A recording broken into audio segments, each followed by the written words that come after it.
Hi everyone, it's Trishna. So today we are doing another unboxing video. This is my second unboxing video, and we're going to be looking at a deck that is by Lucy Cavendish again.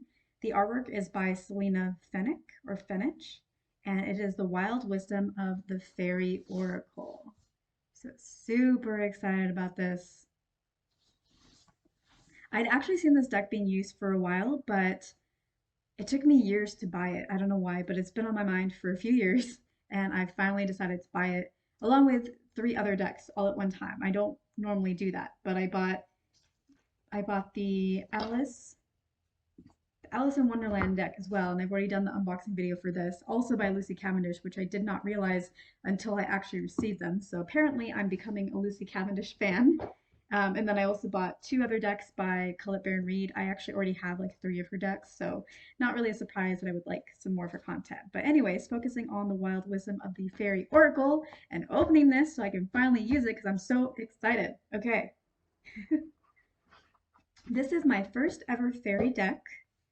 So that's also exciting. So Lucy Cavendish, from what I've noticed with these two decks, whenever you open it, it always comes with these little pieces of paper on top. And then we have the guidebook. All right.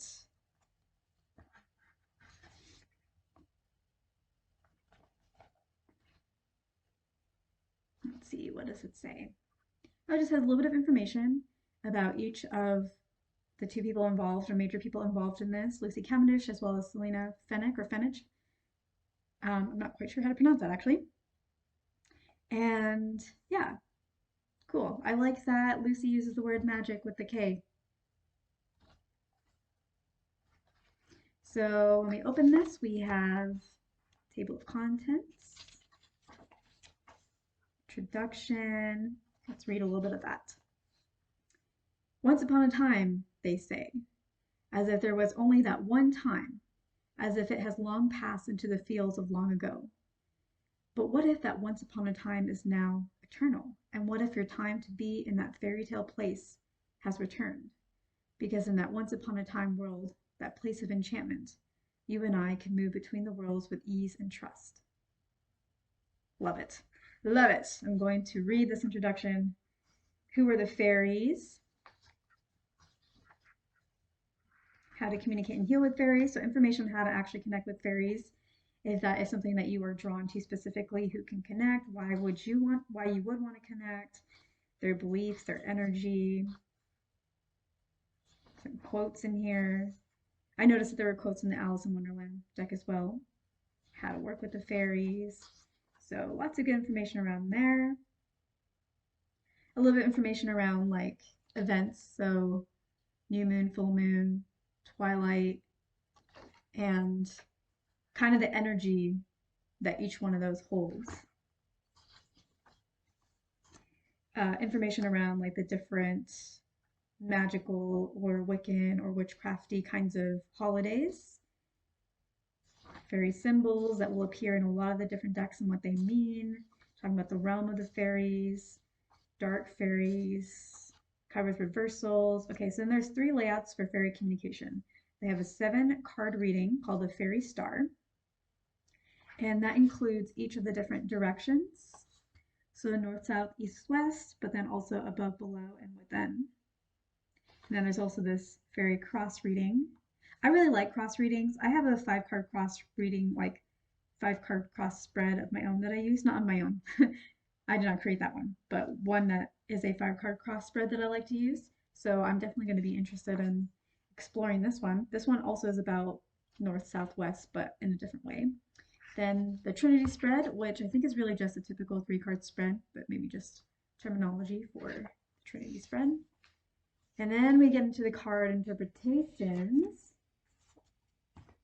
And like with the Alice in Wonderland deck by Lucy Cavendish, she has the Oracle cards picture in front of the descriptions for each one. And I actually like that because then it's easier to find, I feel. Even though the cards are numbered, I don't know, just sometimes nice to have it there as a reference.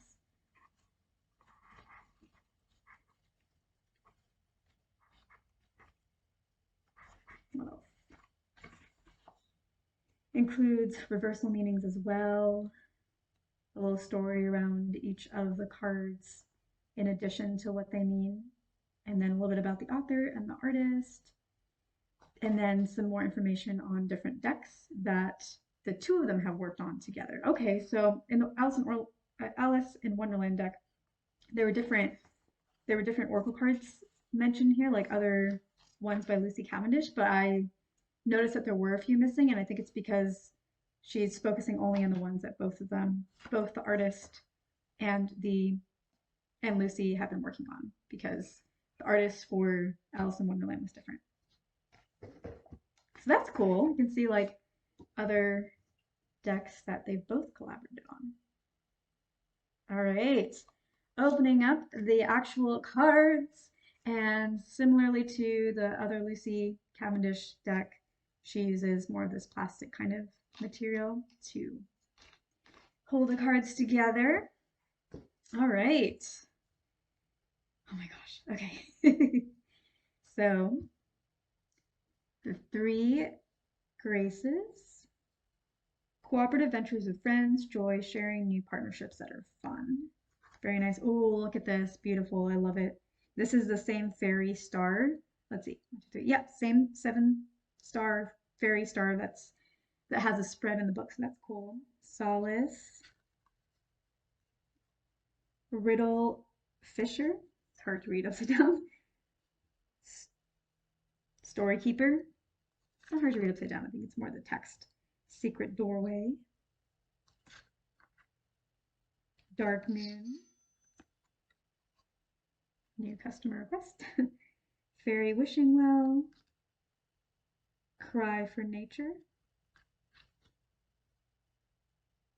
Silver Sisters. The Unicorn and the Maiden.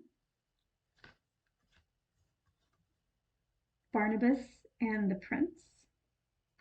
I'm like especially interested in looking into this card. Gossamer Princess. Catch Me.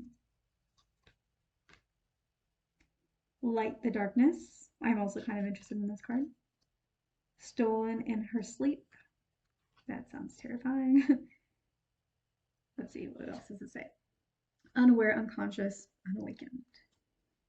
Her Special Place.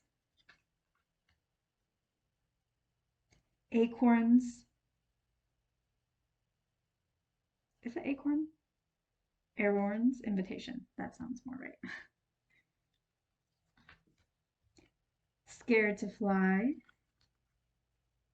Fairy Tales. The Littlest Fairy. Oh. Crystal Magic. Ooh, I like that one. Beautiful colors. Snail's Pace. Sometimes it's just the pace you gotta go with. Follow Me.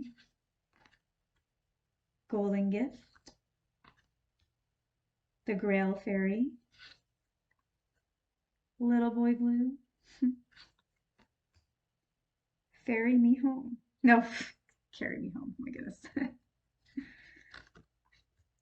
Once Was Innocent. Oh, it's interesting. Knowledge means change. How very true. You know, that's something that actually resonates with me. Knowledge means change, because that's just so pivotal to manifestation, I feel. Why do we need to wait for inspired action when we're manifesting? Why don't we just take action? And the reason why is because your thoughts, you reach where you currently are now based off of the thoughts that you've been thinking. If you're going to use the same thoughts going forward, you're only going to continue to get the same. So in order to manifest something that seems like a leap or seems out of reach from where you are now, you have to change your thinking so that you can think at a level that matches the level of your desire. So yeah, like you really have to change your thinking and your mindset, which is a lot around changing knowledge in order to get to where you want to be. And so if you take action from a place where you've always been thinking, then you're only going to get the results in the same realm. But if you take action after you have already aligned with the thoughts of where you want to be, then the action and the ideas that come to you from that mindset are going to be the ones that are actually going to get you to where you want to be, because you're thinking at that same level. So anyways, I could talk about manifestation all day. Into the Woods, Far, Far Away, Beauty and the Beast. Beauty, oh my God, Beauty and the Beast. I cannot read these backwards. I'm so sorry. Beauty and the Beast, Beauty's Truth, the Merlin, very cool. I've always felt connected to Merlin. Glimpse, or like the Merlin stories, and the Green Knight and stuff. Stardust, beautiful. Love those colors. Child of the Moon. What is that? Forgiveness, transcending the ego. Keeper of Secrets. I feel like that's me a lot of times because I do so many readings, and then I also pick up on a lot of things, and I gotta keep it all to myself, which I'm happy to do. But Greenman's Bride. Shimmer, beautiful. Greenman's Door. Mother and Daughter. Oh, I love my mom.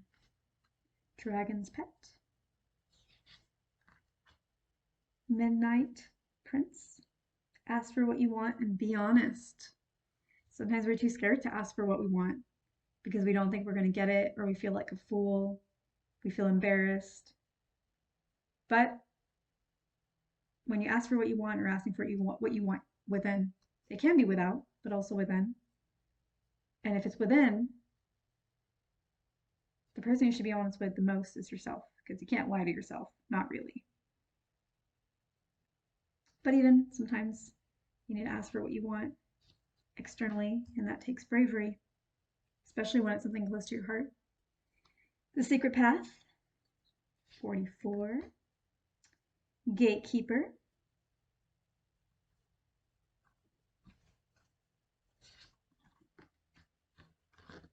Fairy Lovers.